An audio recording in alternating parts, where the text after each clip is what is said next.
Let's talk about Surrealism and why these three hated it. Stalin enforced socialist realism from 1934.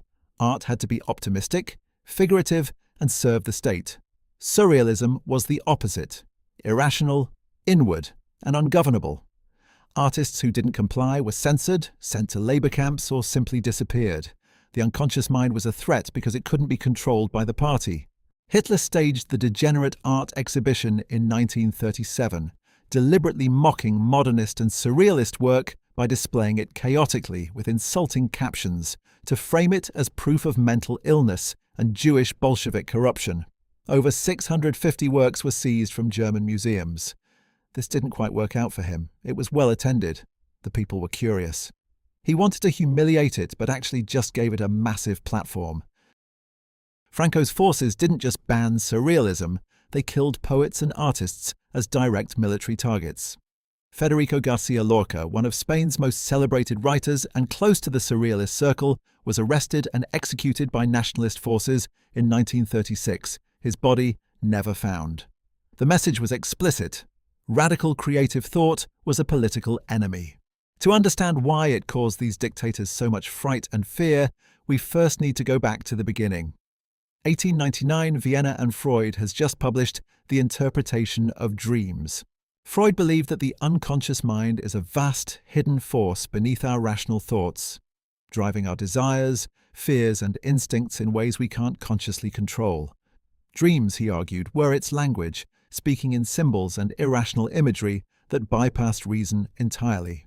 He wrote, "The interpretation of dreams is the royal road to a knowledge of the unconscious activities of the mind." But his ideas reached further than dreams. On tradition and authority. Conservatism is too often a welcome excuse for lazy minds, loath to adapt themselves to fast-changing conditions. And on the permanence of thought itself. Nothing that is mentally our own can ever be lost. The message is direct. Your inner world is sovereign. Your thoughts are your own truth. Not handed down by tradition, not dictated by a system, not owned by the state. We can begin to see that anyone adopting these ideas is threatening to a dictatorship. Enter André Breton, theorist, artist, and founder of the Surrealist movement.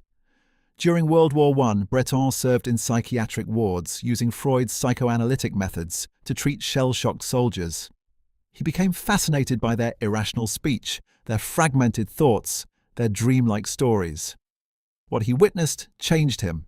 The so-called rational world had just produced the most devastating war in human history. Breton drew one conclusion: reason had failed humanity. True liberation had to come from somewhere else. The unconscious. A decade earlier, Giorgio de Chirico had already been painting it: dreamlike cityscapes, impossible shadows, unsettling stillness. This was seen as proof that poetic, irrational imagery could hit something in the viewer that logic never could. Breton took Freud's theory, took de Chirico's instinct, and in 1924 he formalized it. The Surrealist Manifesto was a poetic grenade, the ideological compass for what it meant to be a surrealist.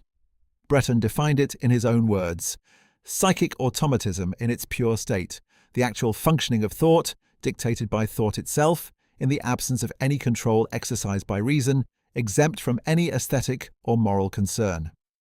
In plain terms, let the unconscious speak. No rules, no reason, no authority, and no compromise. So the movement is born. If the manifesto was the flame, Dalí, Magritte, Ernst, Miró, Man Ray, Oppenheim, they were the Molotov smashing against the authoritarian wall, whose embers spread wide and long to inspire up to the modern day.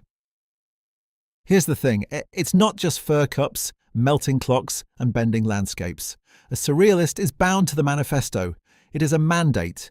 You must stay true.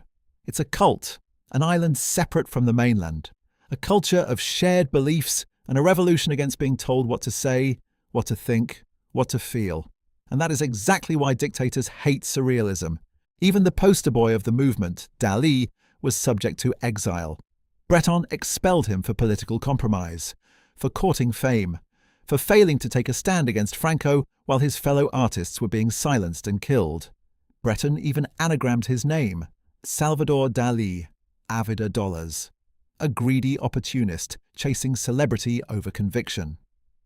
This wasn't petty. It was a statement.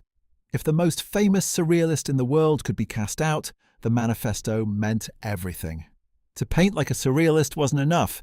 You had to live like one.